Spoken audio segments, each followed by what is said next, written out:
கிறிஸ்து இயேசுவினாலே ஜெயம் கொடுக்கிற பிதாவாகிய தேவனை தோத்தரிக்கிறேன். கிருபையாக இந்த நாளிலும் உங்களோடு ஆண்டவருடைய வார்த்தையை பகிர்ந்தளிப்பதற்கு ஆண்டவர் கொடுத்த மிகப்பெரிய பாக்கியத்திற்காக ஆண்டவருக்கு நான் நன்றி செலுத்துகிறேன். நாம் ஜெபித்து தேவனுடைய வார்த்தைக்கு நேராக கடந்து செல்வோம். பரிசுத்தம் நிறைந்த எங்கள் அன்பின் ஆண்டவரே, ஆசீர்வாதமான இந்த நல்ல நேரத்திற்காக நாங்கள் உமக்கு நன்றி செலுத்துகிறோம். இந்த நாளிலும் நீர் எங்களோடு பேச போகிற உம்முடைய நல் வார்த்தைகளுக்காக உமக்கு நன்றி. எப்படிப்பட்ட வார்த்தைகளால் எங்களை மகிழ்விக்க விரும்புகின்றீரோ, உம்முடைய வார்த்தைகளின் மூலமாய் எங்களுக்கு பாதை காட்ட விரும்புகின்றீரோ, அப்படிப்பட்ட வார்த்தைகளின் மூலமாய் நீர் எங்களை வழிநடத்த போதுமானவராக இருக்கிறீரே, அதற்காக நன்றி செலுத்துகிறோம். எதிர்பார்ப்போடு காத்திருக்கிற மக்களுக்கு அவருடைய உள்ளங்களுக்கு தேவையான வார்த்தைகளை தெளிவாக எடுத்து கூற நாங்கள் மன்றாடுகிறோம். விடுதலையோடு நம்முடைய செய்திகள் கடந்து வருவதாக, நம்முடைய வார்த்தைகளுக்கு விரோதமாக இருக்கிற பொல்லாத கிரியைகளை உயிர்த்தெழுந்த இயேசுவின் நாமத்தில் கடிந்து ஜெபிக்கிறேன். கிருபையும் இரக்கமும் கூட இருக்கட்டும். உயிர்த்தெழுந்த இயேசுவின் நாமத்தில் ஜெபிக்கிறேன், ஜீவனுள்ள நல்ல பிதாவே, ஆமென். மறுபடியும் இயேசுவின் நாமத்திலே நான் உங்களை வாழ்த்துகிறேன். ஏற்ற காலத்திலே செய்வார் அப்படிங்கிற தலைப்பிலே உங்களோடு என்னுடைய செய்தியை பகிர்ந்து கொள்வதற்கு ஆண்டவர் உதவி செய்வார். அநேக நேரங்களிலே இன்னும் என்னுடைய வாழ்க்கையில் எந்த காரியமும் நடைபெறவில்லையே, இன்னும் எனக்கு விமோச்சனம் இல்லையே, இன்னும் எனக்கு மாற்றம் இல்லையே, இன்னும் எனக்கு முடிவு வரவில்லையே என்றெல்லாம் பல்வேறு வகையான காரியங்களை குறித்து நாம் எதிர்பார்த்து கொண்டிருப்போம். ஆண்டவரோ நம்முடைய வாழ்க்கையில் மேன்மையான காரியங்களை மகிமையாக ஆச்சரியமாக அவர் செய்வதற்கு நமக்கு பலன் தரக்கூடியவராக இருக்கிறார். ஆச்சரியமாக வழிநடத்தக்கூடிய தேவன் நம்மோடு கூட இருக்கிறார். சில காரியங்களை வேத வசனத்தின் அடிப்படையில் உங்களோடு நான் பகிர்ந்து கொள்ள விரும்புகிறேன். 1 பேதுருவின் புஸ்தகம் 5வது அதிகாரம் 6ஆம் வசனம் இப்படி சொல்லுகிறது: ஆகையால் ஏற்ற காலத்திலே தேவன் உங்களை உயர்த்தும்படிக்கு அவருடைய பலத்த கைக்குள் அடங்கியிருங்கள். ஆண்டவர் ஏற்ற காலத்தில் நம்மை உயர்த்துவார் என்று வாக்கு பண்ணுகிறார். நம்முடைய விருப்பத்தின்படி வரக்கூடிய காலம் என்பது வேறு, ஆண்டவருடைய விருப்பத்தின்படி வரக்கூடிய காலம் என்பது வேறு. ஆண்டவர் நம்முடைய வாழ்க்கையில செய்யக்கூடிய காரியங்கள் மிகவும் உன்னதமாக இருக்கும். ஆண்டவராக நாம் உயர்த்தப்பட வேண்டும் என்றால் என்ன செய்யணும் அப்படின்னு ஒரு கேள்வி நமக்குள்ளே வரலாம். இந்த வசனத்தினுடைய முந்தின வசனம் இவ்விதமாக சொல்லுகிறது: அந்தபடி இளைஞரே, மூப்பருக்கு கீழ்ப்படியுங்கள். நீங்கள் எல்லாரும் ஒருவருக்கொருவர் கீழ்ப்படிந்து மனத்தாழ்மையை அணிந்து கொள்ளுங்கள். பெருமை உள்ளவர்களுக்கு தேவன் எதிர்த்து நிற்கிறார், தாழ்மை உள்ளவர்களுக்கோ கிருபை அளிக்கிறார். தாழ்மை உள்ளவர்களாகவும், வேதவசனம் சொல்கிறது கீழ்ப்படுகின்ற மனநிலை உள்ளவர்களாகவும் நாம் நம்மை மாற்றிக்கொள்ளும் பொழுது, இதில் வரக்கூடிய ஒரு பதத்தை பாருங்கள், மனத்தாழ்மையை அணிந்து கொள்ளுங்கள் என்று சொல்லப்பட்டிருக்கிறது. இப்படிப்பட்ட ஒரு நல்ல செயல்பாடுகள், குணாதிசயங்கள் நம்முடைய வாழ்க்கையில இருக்கும் என்றால், நம்முடைய வாழ்க்கையில வரக்கூடிய உயர்வு நினைத்து பாராத நேரத்திலே ஆண்டவரே நமக்கு அந்த உயர்வுகளை தருவார். அதை ஏற்ற காலத்தில் அப்படின்னு சொல்லி வேத வசனம் மிக தெளிவாக நமக்கு சொல்லுகிறது. காலங்களுக்கு முன்பதாகவே நாம் அவசரப்படாமல் ஏற்ற காலம், தேவனுக்கு ஏற்ற காலம். கானா ஒரு கல்யாண வீட்டிலே ஆண்டவராகிய இயேசு கிறிஸ்து சொல்லுகிற ஒரு வார்த்தை என்ன? என் வேளை இன்னும் வரவில்லை. அவருடைய காலம், அவர் விரும்புகிற நேரம் வரும் பொழுது உங்களுடைய வாழ்க்கையிலே நீங்கள் எப்படிப்பட்ட உயர்வுகளை எதிர்பார்க்கின்றீர்களோ அந்த உயர்வுகள் எல்லாம் தானாகவே, எத்தனை தடைகள் எதிராக நின்றாலும், எத்தனை தடைகள் குறுக்காக நின்றாலும் அவைகளால் எந்த வகையான இடையூறையும் செய்ய முடியாத அளவிலே ஆண்டவர் உங்களை உயர்த்துவார். உயர்வுக்காக காத்திருக்கொண்டிருக்கக்கூடிய அன்பான கர்த்தருடைய பிள்ளைகளே, ஏற்ற காலத்திலே ஆண்டவர் உங்களை உயர்த்துவார். அதுவரையிலும் நாம் தாழ்மையோடு, கீழ்ப்படிதலோடு, தேவன் விரும்பக்கூடிய காரியங்களை செய்கிறவர்களாக நம்முடைய வாழ்வை மாற்றிக்கொள்வோம். நிச்சயமாகவே ஆண்டவர் ஆச்சரியமான உயர்வுகளை தந்து நம்மை வழிநடத்துவாராக. இரண்டாவதாக, ஏசாயா தீர்க்க தரிசன புஸ்தகம் 60வது அதிகாரம் 22வது வசனத்தை வாசித்து பார்த்தால், சின்னவன் 1000மும் சிறியவன் பலத்த ஜாதியுமாவான். கர்த்தராகிய நான் ஏற்ற காலத்திலே இதை தீவிரமாய் நடப்பிப்பேன். இரண்டாவது ஆண்டவர் சொல்லக்கூடிய காரியம் என்ன? நம்முடைய வாழ்வை அவர் மாற்றுகிறார். எப்படி மாற்றுகிறார்? 20வது வசனம் சொல்லுகிறது, உன் சூரியன் இனி அஸ்தமிப்பதும் இல்லை, உன் சந்திரன் மறைவதும் இல்லை, கர்த்தரே உனக்கு நித்திய வெளிச்சமாயிருப்பார், உன் துக்க நாட்கள் முடிந்து போ. இதுவரையிலும் வேதனையோடு வாழ்ந்து கொண்டிருக்கிற ஒரு வாழ்க்கை, கசப்பான எண்ணங்களோடு வாழ்ந்து கொண்டிருக்கிற வாழ்க்கை, வெளியிலே சிரித்து கொண்டிருக்கிறேன், உள்ளத்திற்குள்ளே பல்வேறு வகையான நெருடல்களால், பல்வேறு வகையான நெருக்கடிகளால், பல்வேறு வகையான குமுறல்களால், பல்வேறு வகையான நிர்பந்தமான நிலைகளால் நீங்கள் இருந்து கொண்டிருக்கலாம். அந்த வாழ்வுக்கெல்லாம் ஆண்டவர் முற்றுப்புள்ளி வைத்து ஒரு புதிய வாழ்வை உங்களை வாழ்க்கையிலே மாற்றம் தந்து செயல்படுத்தக்கூடிய ஆண்டவர். நீ சின்னவனாய் இருக்கலாம், 1000மாக மாறுவாய். நீ சிறியவனாக இருக்கலாம், பலத்த ஜாதியாக மாற்றுவார். இதையெல்லாம் ஆண்டவர் ஏற்ற காலத்திலே அதை தீவிரமாய் நடப்பிப்பேன் என்று வேதவசனம் சொல்லுகிறது. எவ்வளவு ஒரு பெரிய பாக்கியவான்கள் பாருங்கள், எவ்வளவு ஒரு பெரிய மகிமையான ஒரு காரியம் அது. ஏற்ற காலத்திலே ஆண்டவர் நம்முடைய வாழ்க்கையை தலைகீழாக மாற்றுவார். நம்முடைய வாழ்க்கையை தலைகீழாக மாற்றுவார். நினைப்பதற்கு மேலாக மாற்றக்கூடிய ஆண்டவர் நம்முடைய ஆண்டவர். இனிமேல் நீங்கள் கலங்க வேண்டாம், திகைக்க வேண்டாம். ஆண்டவருக்கு முழுமையாக நீங்கள் அர்ப்பணியுங்கள். ஆண்டவரே இதை செய்வார், அதுதான் முக்கியம். அவரை மட்டுமே நம்பி வாழும் பொழுது, அதனாலதான் இந்த அதிகாரத்தில் உள்ள முதல் வசனம் சொல்லுகிறது, எழும்பி பிரகாசி, உன் ஒளி வந்ததே. இது முடங்கி கொடுக்கக்கூடிய காலம் அல்ல, ஆண்டவரால் உங்கள் வாழ்வை நீங்கள் இன்னும் புதுப்பிக்கக்கூடிய ஒரு காலம், மேன்மைப்படுத்தக்கூடிய காலம். அதை ஆண்டவரே உங்களுக்கு செய்யக்கூடியவராக இருக்கிறார். அப்போ இரண்டாவது காரியம் என்ன? ஏற்ற காலத்திலே ஆண்டவர் உங்களுடைய என்னுடைய வாழ்வை மாற்றுவார். ஐயோ, நான் இப்படியே தான் இருக்கணுமா?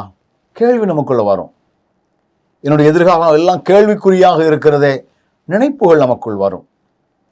எல்லாவற்றையும் மாற்றி அமைக்கக்கூடிய ஆண்டவர், உங்களுடைய வாழ்வை தலைகீழாக மாற்றுவதற்கு ஆண்டவர் போதுமானவராக இருக்கிறார் என்பதிலே எவ்விதமான சந்தேகமும் இல்லை. அது மாத்திரமல்ல, வேதாகமம் இவ்விதமாக சொல்லுகிறது பாருங்கள். உபாகமத்தின் புஸ்தகம் 28வது அதிகாரம் 12வது வசனம் இப்படி சொல்லுகிறது, ஏற்ற காலத்திலே உன் தேசத்திலே மழை பெய்யவும், நீ கையிட்டு செய்யும் வேலைகளையெல்லாம் ஆசீர்வதிக்கவும், கர்த்தர் உனக்கு தமது நல்ல பொக்கிஷ சாலையாகிய வானத்தை திறப்பான். நீ அநேகம் ஜாதிகளுக்கு கடன் கொடுப்பாய், நீயோ கடன் வாங்காதிருப்பாய். இந்த வசனம் சொல்லுகிறது, ஏற்ற காலத்திலே ஆண்டவர் அவருடைய பொக்கிஷங்களை திறந்து நம்மை ஆசீர்வதிக்கிறவர். அதனால வசனம் சொல்லுகிறது, பொக்கிஷ சாலை ஆகிய வானத்தை திறப்பார் என்று சொல்லப்பட்டிருக்கிறது.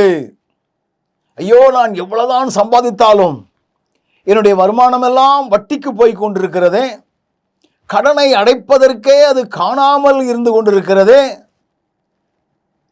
செய்வதறியாது திகைத்து கொண்டிருக்கின்றேனே. வெளியிலே நான் ஒரு டாம்பிகமாக இருந்தாலும் உள்ளுக்குள்ளே எனக்கு அவ்வளவு நெருடல்கள், அவ்வளவு வருத்தங்கள், அவ்வளவு பாரங்கள், அவ்வளவு கஷ்டங்கள், பணத்தட்டுப்பாட்டு நிமித்தமாக. ஆண்டவர் சொல்லுகிறார், ஏற்ற காலம் உங்களுடைய பொக்கிஷங்களால், ஆண்டவர் அவருடைய பொக்கிஷங்களால், பொக்கிஷமாகிய வானத்தை திறந்து நம்மை ஆசீர்வதிக்கிறவர். இந்த வசனத்திலே ஆண்டவர் சொல்லக்கூடிய ஒரு வார்த்தையை பாருங்கள், நீ அநேக ஜாதிகளுக்கு நீ கடன் கொடுப்பாய் என்று சொல்லப்பட்டிருக்கிறது. நீயோ கடன் வாங்காதிருப்பாய். எத்தனை ஒரு அருமையான ஒரு வார்த்தை. ஏற்ற காலத்தில் இதுவரைக்கும் நீங்கள் கடன் வாங்கி கைமாத்து வாங்கி வட்டி கடன் வாங்கி இப்படியே வாழ்க்கையை ஓட்டிக்கிட்டு இருக்கலாம். ஆண்டவர் ஏற்ற காலத்தில் நீங்கள் கடன் கொடுக்கின்றவர்களாய், உங்களுடைய வருமானத்தை வித்தியாசமாக உயர்த்துகின்றவராய், ஆசீர்வதிக்கின்றவராய் ஆண்டவர் நடத்தப் போகிறார். இது ஏற்ற காலத்திலே நடக்கும். கடன் கடன் என்று சொல்லி வாடிக்கொண்டிருக்கின்றீர்களோ, இந்த வசனத்தை சுதந்தரித்துக் கொள்ளுங்கள். ஆண்டவரே, நீ சொல்லியிருக்கிறீரே, நீயோ கடன் கொடுப்பாய், கடன் வாங்காதிருப்பாய் என்று. எனவே நான் இனிமேல் கடன் வாங்காதபடி, கடன் கொடுக்கக்கூடிய அளவிலே என்னுடைய ஆண்டவரே வருமானங்களை எல்லாம் நீர் வானத்தை திறந்து, பொக்கிஷ சாலைகளை திறந்து ஆசீர்வதிப்பதாக சொல்லியிருக்கின்றீரே. ஆண்டவர் சொல்லுகிறார் பாருங்கள், நீ கையிட்டு செய்யும் வேலைகளை எல்லாம் ஆசீர்வதிக்கவும், நம்முடைய கையின் பிரயாசங்களிலே பலன்களை தரவும், நம்முடைய கையின் பிரயாசங்களிலே மேன்மையான காரியங்களை ஆண்டவர் நமக்கு தரவும், ஆச்சரியமான காரியங்களால் ஆண்டவர் நம்மை உருவாக்கவும், நம்மை பலப்படுத்தவும், நம்மை திடப்படுத்தவும் ஆண்டவர் செய்யக்கூடியவர். இது ஏற்ற காலத்தில் நடக்கும். கவலைப்படாதுங்க. கடன் கடன் என்று சொல்லி நொந்து கொண்டு இருக்காண்டா. உங்க வாழ்க்கையில ஐயோ நான் கடனுக்கே பயந்து வாழ்ந்து கொண்டது, எனக்கு இந்த வாழ்வா என்று சொல்லக்கூடிய அளவில் ஆண்டவர் உங்களை ஆச்சரியமாய் நடத்துவார், அற்புதமாய் நடத்துவார், மேன்மையாய் நடத்துவார், மகிமையாய் நடத்துவார். ஐயா, நீங்கள் இனிமேல் கடன் வாங்காண்டா. உங்களுடைய கடன் பாரங்களை எல்லாம் நீங்குவதற்கு ஆண்டவராகவே ஒரு அற்புதமான காரியங்களை செய்வார். அது எப்போ செய்வார் நமக்கு தெரியாது. ஏற்ற காலம், ஏற்ற காலம், ஏற்ற வேளையிலே அவராகவே நமக்கு செய்யக்கூடியவர். நான் பல ஆண்டுகளுக்கு முன்பதாக திருமணமான புதிதெல்லாம் ஒவ்வொரு மாதமும் 20ஆம் தேதி ஆனாலே கைமாத்து வாங்க வேண்டிய நிலை, போதுமான வருமானம் கம்மி, செலவு அதிகமான நிலை. இது எப்படி நடக்குது தெரியல. ஒவ்வொரு மாசமும் கடன் வாங்குவோம். ஒரு முறையெல்லாம் ஒரு 700 ரூபாய்க்கு ஒரு செயினை அடகு வைத்து அதை தீர்ப்பதற்கு பல ஆண்டுகள் ஆனது. இந்த வசனத்தை பற்றி கொண்டோம். நீயோ கடன் கொடுப்பாய், கடன் வாங்காதிருப்பாய். ஆண்டவர் சூழல்களை தலைகளாக மாற்றுகிறார். இப்பொழுது ஒவ்வொரு மாதத்திற்கும் ஒரு பெரிய தொகையை ஆண்டவருடைய பணிக்காகவே செலவழிக்கக்கூடிய வாய்ப்புகளை கிருபையாக அவருடைய பொக்கிஷங்களை திறந்து ஆசீர்வதிக்கிறார். ஒவ்வொரு மாத தேவைகளையும் ஆண்டவர் எப்படி சந்திக்கிறார் என்பதை நினைத்து பார்த்தாலே ஆச்சரியமாக இருக்கிறது. இது மனிதனால் கூடாததுதான், தேவனால் எல்லாம் கூடும், தேவனால் எல்லாம் கூடும். ஆண்டவர் அவருடைய பொக்கிஷ சாலையிலிருந்து நம்மை ஆசீர்வதிக்கிறவர், நம்மை உயர்த்துகிறவர், கையின் பிரயாசங்களிலே ஒரு மேன்மையான காரியங்களை அவர் செய்கிறவர், அவர் ஆச்சரியமாய் நடப்பிக்கிறவர், மேன்மையாக நடப்பிக்கிறவர். எனவேதான் ஏற்ற காலத்தில் உங்க வாழ்க்கையில எல்லாவற்றையும் செய்வார். ஏற்ற உயர்வை தருவார், ஏற்றபடிய வாழ்வை மாற்றுவார். ஏற்ற காலத்தில் அவருடைய பொக்கிஷ சாலையிலிருந்து நமக்கு திறந்து கொடுத்து நம்முடைய எல்லா வகையான நெருக்கடிகளையும் மாற்றி கையின் பிரயாசங்களை அவர் ஆசீர்வதிப்பதற்கு அவர் போதுமானவராக இருக்கிறார் என்பதிலே எவ்விதமான சந்தேகம் இல்லை. அது மாத்திரமல்ல, எசேக்கியேல் 34:26-27 நான் அவர்களையும் என் மேட்டின் சுற்றுப்புறங்களையும் ஆசீர்வாதமாக மாற்றி ஏற்ற காலத்திலே மழையை பெய்ய பண்ணுவேன். ஆசீர்வாதமான மழை பெய்யும், வெளியின் விருட்சங்கள் தங்கள் கனியை தரும், பூமி தன் பலனை கொடுக்கும், அவர்கள் தங்கள் தேசத்தில் சுகமாயிருப்பார்கள். நான் அவர்கள் நுகத்தின் கயிறுகளை அறுத்து அவர்களை அடிமை கொண்டவர்களின் கைக்கு அவர்களை நீங்களாக்கி விடுவிக்கும் பொழுது நான் கர்த்தர் என்று அறிந்து கொள்வார்கள். 26ஆம் வசனம் சொல்லுகிறது, ஏற்ற காலத்திலே மழையை பெய்ய பண்ணுவேன். அதுவும் ஆசீர்வாதமான மழை பெய்யும் என்று சொல்லி வேதவசனம் மிக தெளிவாக நமக்கு சொல்லுகிறதை நீங்கள் பார்க்க முடியும். அப்ப ஏற்ற காலத்திலே ஆண்டவர் நமக்கு மழையை தந்து நம்மை ஆசீர்வதிப்பார். எங்களுக்கு தான் விவசாயம் இல்லையே, விவசாயம் என்று ஒன்று இருந்தால் தான் ஐயா மழை தேவைப்படும். எங்களுக்கு கார்ப்பரேஷன் வாட்டர் வருது, நாங்கள் நகர்ப்புறத்தில் இருக்கிறோம், மழை இல்லைன்னா எங்களுக்கு பிரச்சனையே இல்லை அப்படிலாம் நீங்கள் நினைத்து கொண்டு இருக்கலாம். மழை என்பது அத்தியாவசியமான ஒன்று. குடி தண்ணீர் நமக்கு தேவை என்றால் தண்ணீர் நிரம்ப வேண்டும், டேம்களில் தண்ணீர் நிரம்ப வேண்டும். நீர்மட்டம் உயர வேண்டும் என்றால் மழை வேண்டும். நாங்கள் எத்தனையோ அடி போர் போட்டோம், இன்னும் தண்ணி இல்லை என்று வேதனைப்படக்கூடிய மக்கள் எல்லாம் இருக்கின்றார்கள். ஆண்டவர் சொல்லுகிறார், நான் ஏற்ற காலத்திலே அவர் சொல்லுகிறார். பாருங்கள், லேவியராகமத்தின் புஸ்தகம் 26வது அதிகாரம் 4ஆம் வசனம் சொல்லுது, நான் ஏற்ற காலத்தில் உங்களுக்கு மழை பெய்ய பண்ணுவேன், பூமி தன் பலனையும் வெளியில் உள்ள மரங்கள் தங்கள் கனியையும் கொடுக்கும். ஆண்டவர் தரக்கூடிய மழையினால் பயிர்கள் செழிப்பாக மாறும், வருமானம் வரக்கூடிய விளைச்சல்கள் நமக்கு கிடைக்கும்.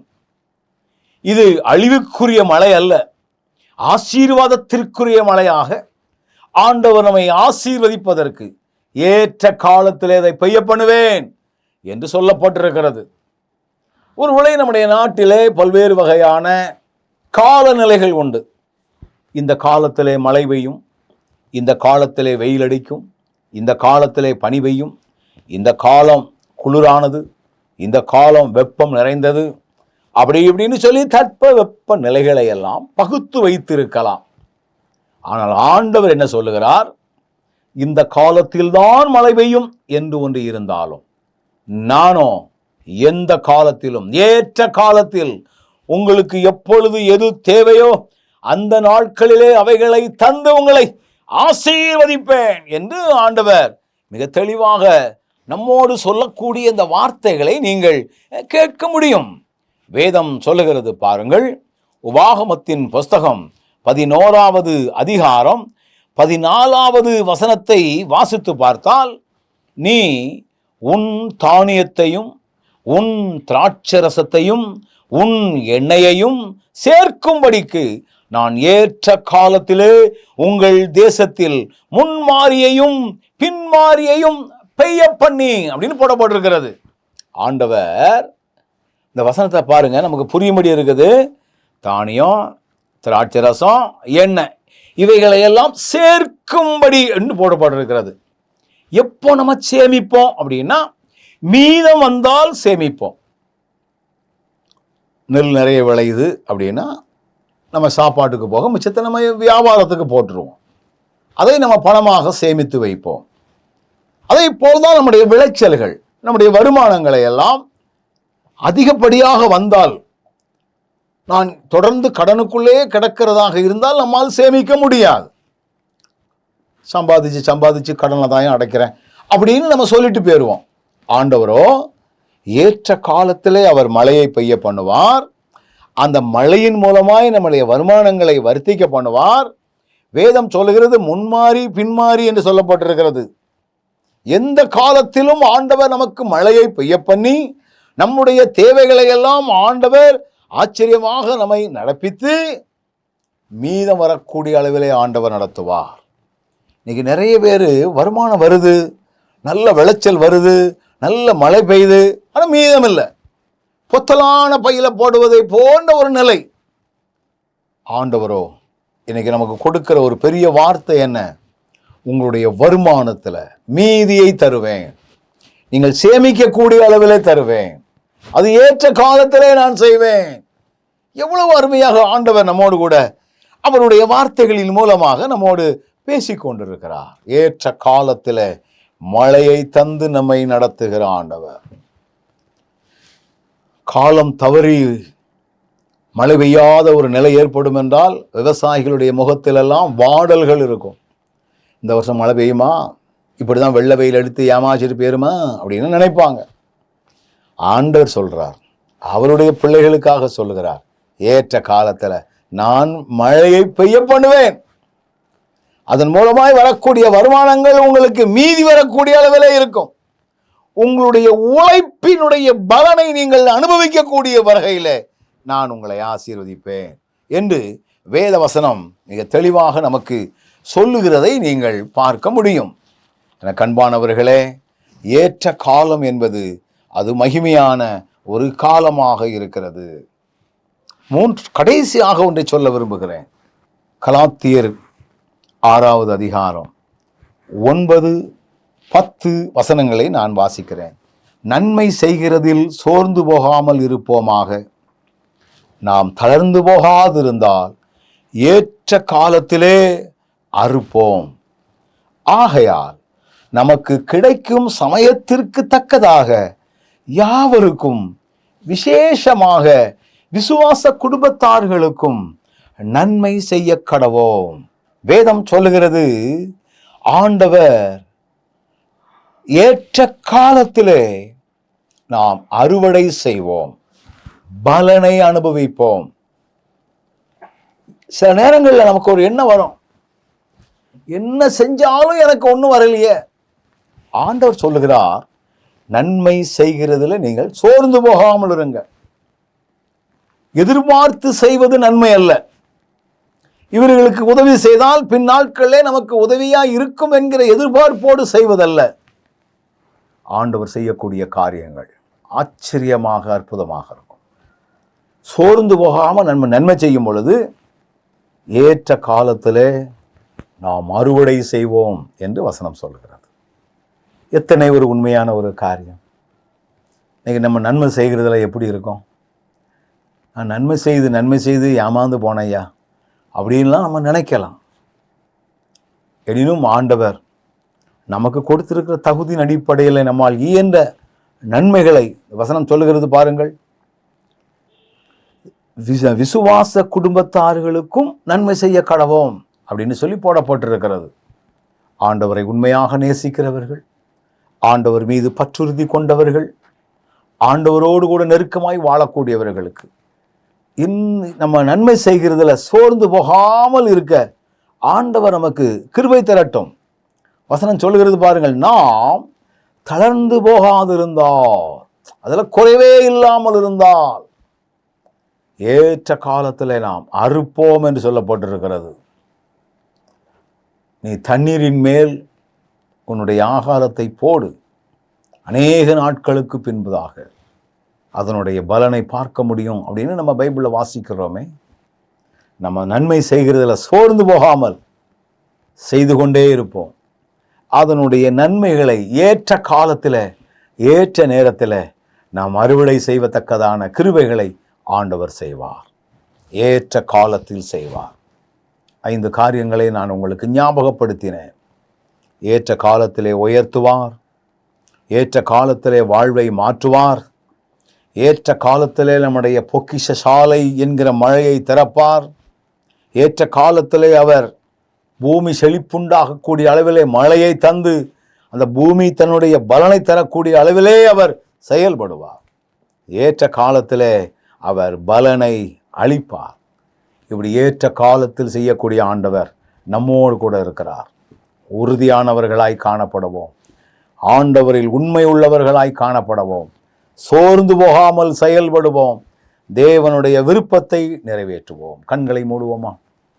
நல்ல ஆண்டவரே, நீர் எங்களுக்கு கற்றுக் கொடுத்த ஒரு செய்தி, ஏற்ற காலத்திலே செய்வார். எங்கள் வாழ்க்கையில் நாங்கள் எதிர்பார்க்கிற நேரம் அல்ல, உம்முடைய விருப்பத்தின்படி ஏற்ற காலத்தில் நீர் எங்களுக்கு செய்யக்கூடிய நல்ல உயர்வுக்காய் உமக்கு தோத்திரம். நீர் எங்களுக்கு செய்யக்கூடிய வாழ்வை மாற்றக்கூடிய தன்மைக்காக நாங்கள் உமக்கு நன்றி செலுத்துகிறோம். உம்முடைய பொக்கிஷ சாலைகளை திறந்து எங்களை ஐஸ்வர்யவான்களாக மாற்ற, ஆசீர்வதிக்கப்பட நீர் உதவி செய்ய போகிறதற்காய் உமக்கு நன்றி.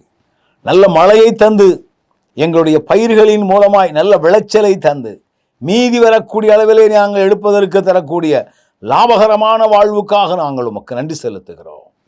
நல்ல பலனையும் தந்து எங்களை ஆசீர்வதிக்க போகிறீர். வார்த்தைகளை கேட்ட பிள்ளைகள் ஒவ்வொருவரையும் உயிர்த்தெழுந்த இயேசுவின் நாமத்தில் ஆசீர்வதிக்கிறேன்.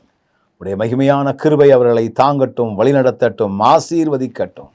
இயேசுவின் நாமத்தில் ஜெபிக்கிறேன் ஜீவனுள்ள நல்ல பிதாவே, ஆமென்.